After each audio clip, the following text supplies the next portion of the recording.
So I came back, what is it, about a week and a half ago for a couple days, and I went back out to California. So I came back, and we have a deal in Mesa, Arizona, that we got under contract, and we're working. And there's a couple different lessons I want to talk about this particular deal.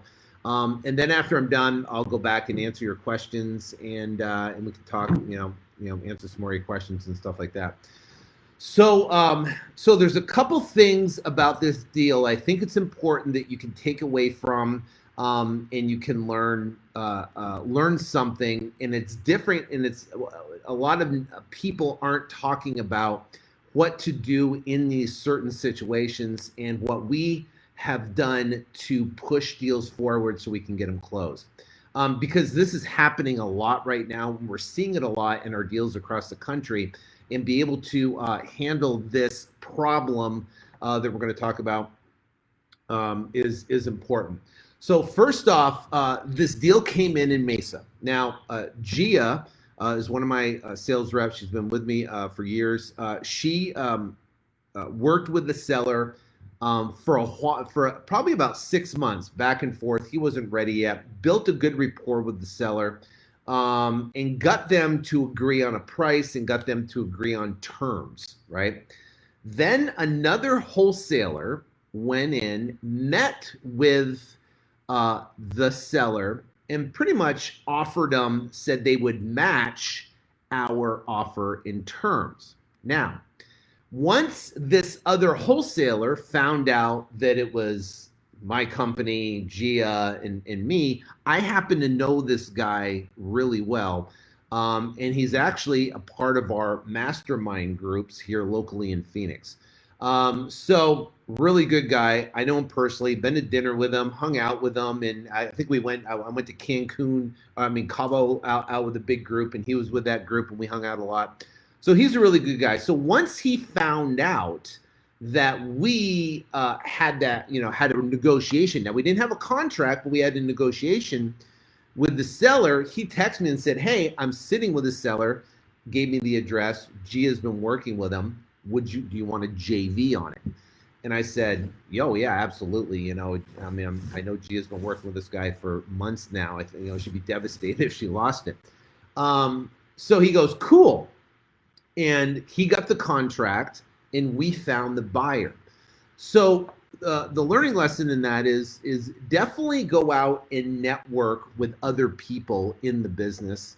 And if you come across another wholesaler that's in the marketplace, a bigger wholesaler, or someone that's doing deals in your marketplace, I would opt to do a joint venture with that other wholesaler and build a good, strong relationship with that wholesaler, instead of trying to circumvent, try to get a deal behind their back. Now, he could have easily got the contract, didn't say anything to us. We would have lost the deal. We might have found out that he was involved once he put it out to his email list, because we get every single email from pretty much every wholesaler in Phoenix. So we see him coming out. I get his emails. We would have seen this property come out.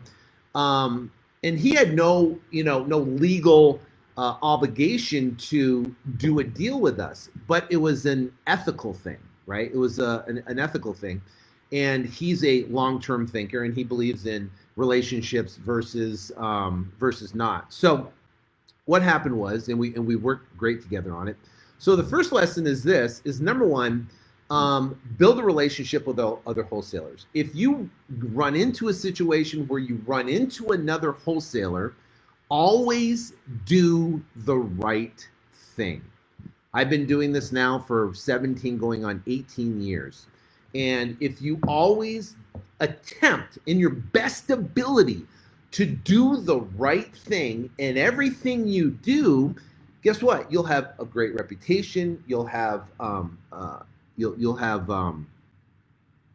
people that that you can work with, that you can do deals with, that you need help with. You have friendships that you built, and you'll have longevity. I have seen wholesalers come and go left and right. I mean, we had one particular wholesaler in town that would just screw people over left and right. And all I heard was bad things about this person. I found out right now he lost his business and he's back working a job right now, hating life, right? So it comes around. What you put out there, you put out good, you put out positive, you put out the right thing, you put out the ethical thing, it will come back to you tenfold. If you put out bad, you steal properties from other people, you try to circumvent deals, you do the shady or the wrong thing, it will come back to you tenfold. And guess what? You'll find yourself, if you're screwing other people over, you'll find yourself out of the business, broke, working a job for somebody else with a lost dream. So, that's important. Now, I'll give you another example. We got a property under contract in North Carolina, smoking deal. It's like a $40,000 deal. $40,000 deal. Got a contract with a seller, and because it was such a hot deal, we found a buyer on the property. Literally, quickly. Now that buyer, his lender, because he used a hard money lender, required a home inspection on the property and required, I think, something else, home inspection and some sort of report, right? Some sort of report. To the tune of, it cost him about $600 to be able to do that. So in good faith, he, signed the contract with us that we could deliver the property. And he paid out of pocket $600 for the inspection and this other report that he needed for this private money lender so he could close on the deal. So he's done everything right, everything he could in his ability to get the deal closed, right?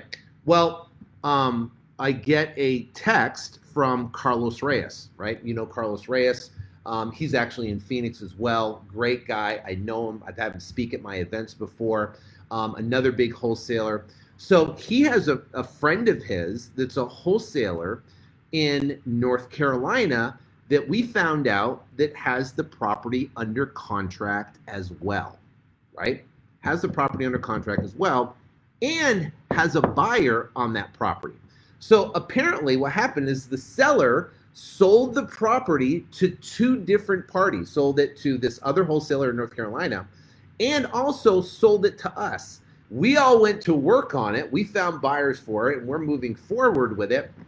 And what happened is Carl said, hey, I got a buddy in North Carolina and he wanted me to reach out to you. Here's his number. Give him a call, see if he can work something out. So I called this wholesaler in North Carolina, got on the phone and said, hey, I understand you have a contract on the property. If you don't mind, we got the contract on this date. When did you get the contract? Well, they had the contract executed before we did. So they have a right to the property, right? Before we do. That means our contract is invalid because a seller can't sell a property twice to two different people. So he had a valid contract before we did. He had opened up escrow and he had a buyer for the property. So he said, so he showed me the contract and showed that he had a date before us. So I said, fine. I said, we will cancel our escrow. We'll cancel with the seller.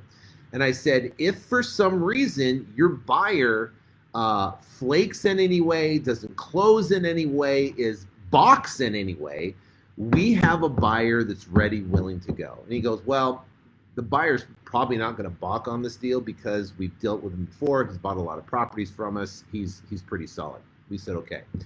So what's the right thing to do, right? Obviously, he had the contract. Now, I could have hung up the phone and attempted to try to close the transaction super fast with the buyer that's in place.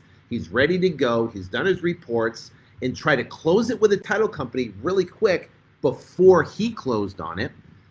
That I could have chose to take that route. Now, is that the right thing to do? Is that the wrong thing to do? That's the wrong thing to do. And guess what? That would come back tenfold. I don't care what the spread is. Well, tenfold of 40,000 is $400,000 of an impact that would come back tenfold. I highly believe that, and I've seen it happen to people, and it's true. So That's the wrong thing to do. The right thing to do is say, hey, listen, I understand you have the contract. What we're going to do is we're going to cancel our contract. We'll talk to the buyer and say, listen, you have a contract. You need to honor that contract and move forward with them. So we canceled our escrow. We canceled our contract, and they moved forward and they closed the transaction. Now we have our buyer that in good faith paid for like $600 for these reports. What do we do with that, right? So now, right, it's not my fault that the seller sold the property. It's not my fault that his lender had to pay, for these reports and stuff like that. It's not my fault at all, right? But again, what's the right thing to do? We couldn't deliver the property, and even we have in the contract subject to marketable title. We couldn't even get marketable title. But, I put myself in his shoes. I want to buy the property. I'm ready, willing, and able. I have the cash to do it. And I put money forward, $600 forward for the lender to get everything done. And all of a sudden, without my control, right, the property doesn't close, and now I'm stuck with the bill, right? Now, it's not his fault either. It's not their fault. So what did we do? What's the right thing to do? Well, we could have probably split it, right? And said, hey, we'll split it. It's not our fault. It's not your fault. It wasn't his fault, whatever. But I chose to say, listen, let me know his Zelle, right? And I'll Zelle him the $600 and apologize, keep a good relationship with him. If we get into their property in that particular area, it's within a city that was a pretty popular area. I said, keep a good relationship with him. And if he's, we find another property, we'd love to be able to sell it to him. And so we kept a relationship with him. We sent him a Zelle. We apologized for the inconvenience.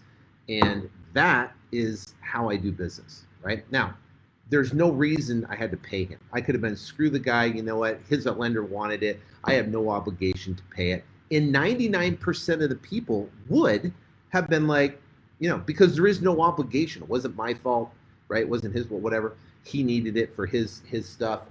But again, I put myself in someone else's shoes. It kind of sucks, right? It kind of sucks. And it's only $600.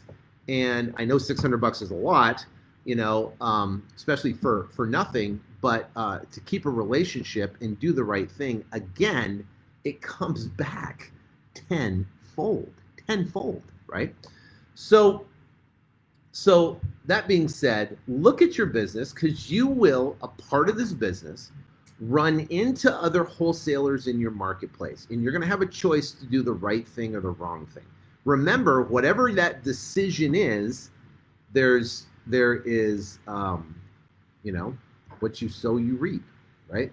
So it will come back to you. It will come back to your business. It'll come back to deals. It'll come back to success. It will come back to your happiness. It will come back to your stability. It'll come back everything. It comes back around. It's the law of boomerangs. It's a fact. It's proven. It's the law of attraction. It's karma, right? So all of that is I believe in 100%. And the bottom line is, if you make it a part of your business, that you will do the right thing no matter what, you will have longevity in this business. You'll be around for 17 years. You'll be doing more deals and more business if ever dreamt possible, and you'll have immense success. So if you look at your business right now and you say, hey, listen, I'm not having success. I'm not having the success I want. I'm not having. Well, first off, are you doing the right thing in every part of your business? If the answer is yes, great.